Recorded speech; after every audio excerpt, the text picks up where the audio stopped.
The day I returned from my final overseas deployment, my husband looked me in the eye and said my late mother's worn leather Bible was just clutter taking up shelf space.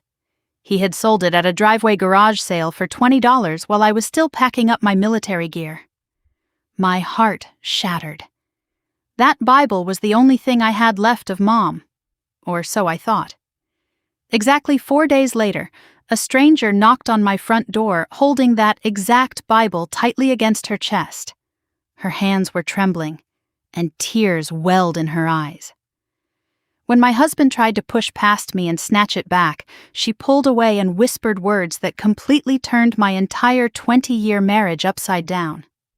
"Ma'am, are you sure you know what your mother actually left inside this?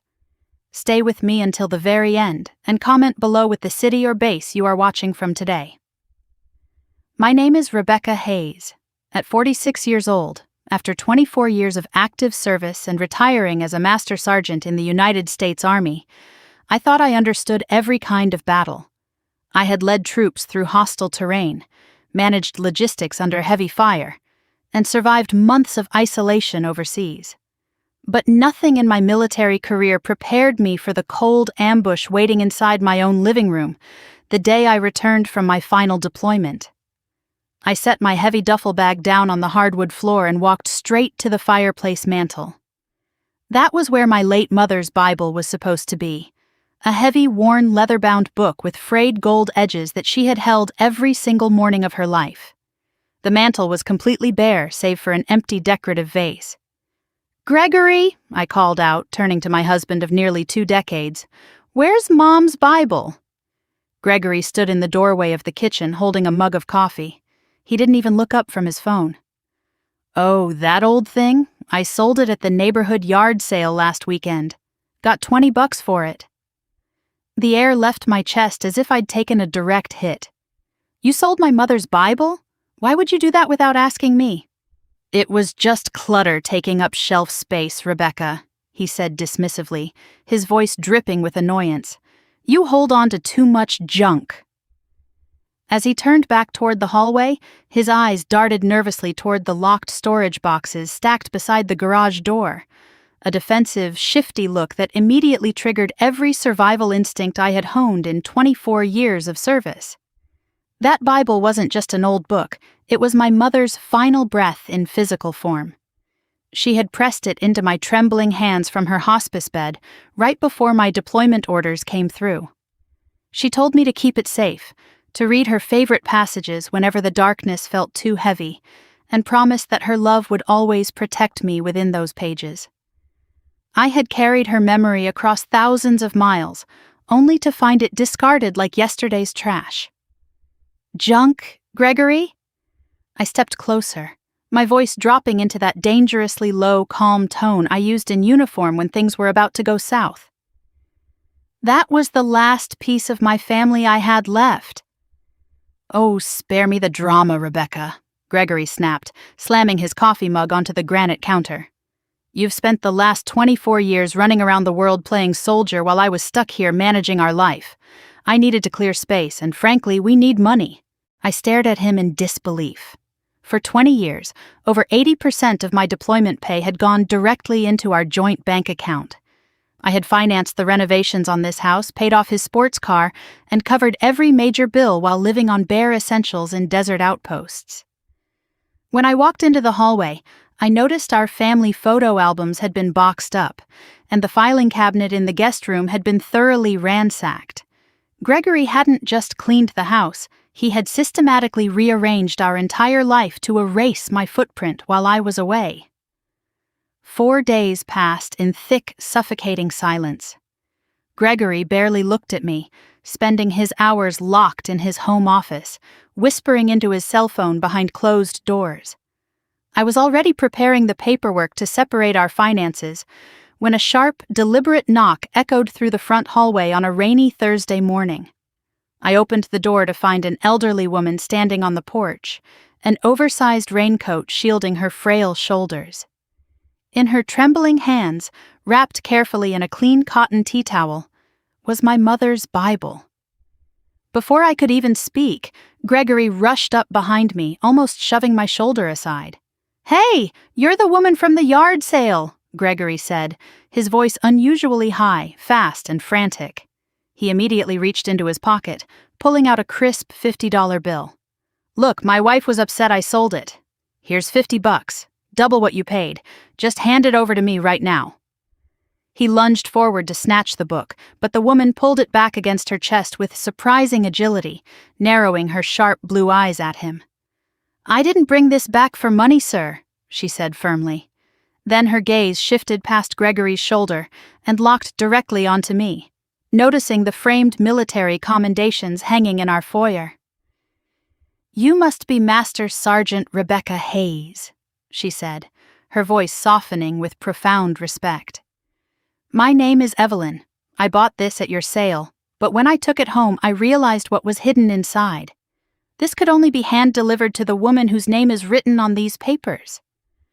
I stepped aside and invited Evelyn into the living room, completely ignoring Gregory, who stood in the entryway looking as pale as a ghost.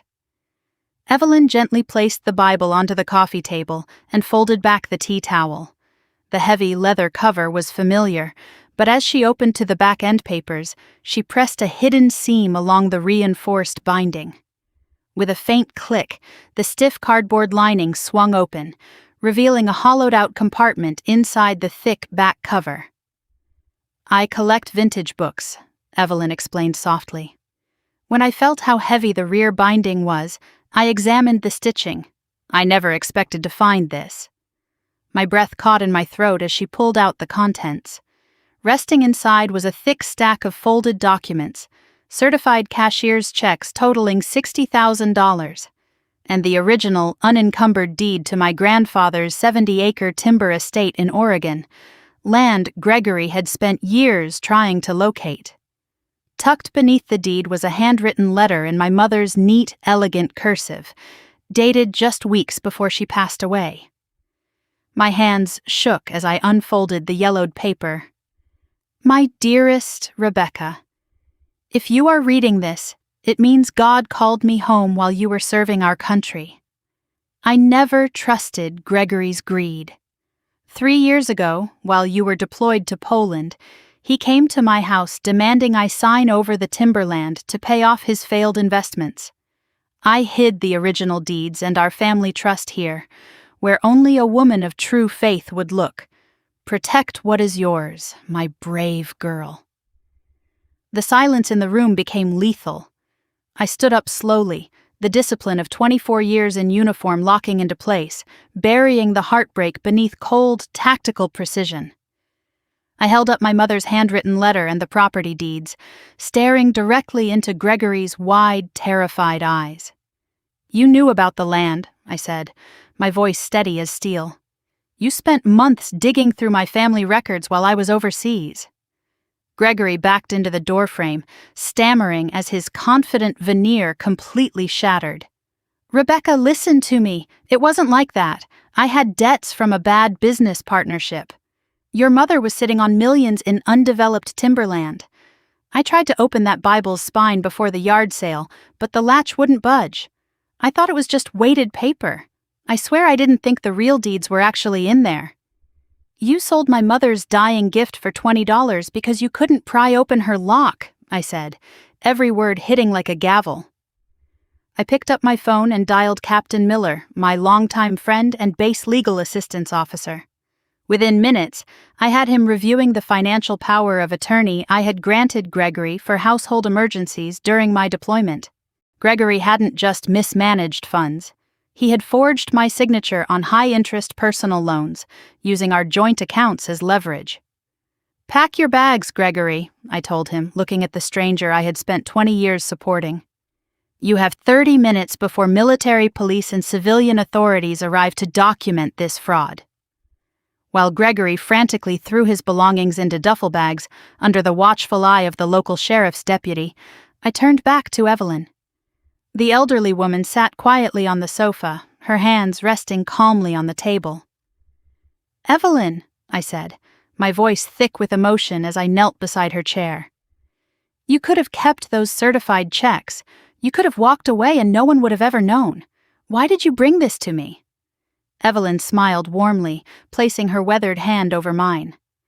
My late husband served 20 years in the Navy, Master Sergeant. He always said that integrity is doing the right thing when nobody is looking. I saw the name Whitaker and Hayes inside the cover, and I knew what kind of sacrifice you make for this country. That money belongs to your family, not mine. I took one of the cashier's checks for $20,000 and pressed it into her palms. When she protested, I gently closed her fingers around it. This isn't a reward, Evelyn. It's an investment from one military family to another. Please take it. Over the next 2 weeks, with the help of Base Legal, I placed the entire timber estate and family trust into a secure, military-protected fund that Gregory could never touch. The divorce papers were signed without contest. Gregory walked away with nothing but his debts and the consequences of his betrayal. My mother's final gift hadn't just saved my future. It had given me the truth that finally set me free. 6 months later, I walked through the tall pines of my family's estate in Oregon, breathing in the crisp mountain air. The legal battles were finished, the debts tied to Gregory were completely severed, and the house had been restored to the peaceful sanctuary it was always meant to be. On the mantel in my new living room, sitting proudly in the center, was my mother's worn leather Bible. It no longer holds hidden deeds or bank drafts. Its true value was never the paper tucked behind the binding, but the unwavering faith, resilience, and integrity it represented. My mother knew that true character is revealed when people believe there are no eyes watching them. Gregory looked at a sacred family heirloom and saw $20 of quick cash. Evelyn looked at that same book and saw an honorable duty to return what wasn't hers. Life has a way of returning to us exactly what we put into the world. Greed collapses under its own weight, while honor always stands the test of time. Now I want to hear from you. If you were in Evelyn's shoes and discovered a fortune hidden inside an old yard sale book, would you have returned it to its rightful owner? Tell me your honest thoughts in the comments below. If you enjoyed this story of justice and resilience, make sure to like, subscribe, and check out the next incredible story appearing right here on your screen. Thank you for watching until the very end.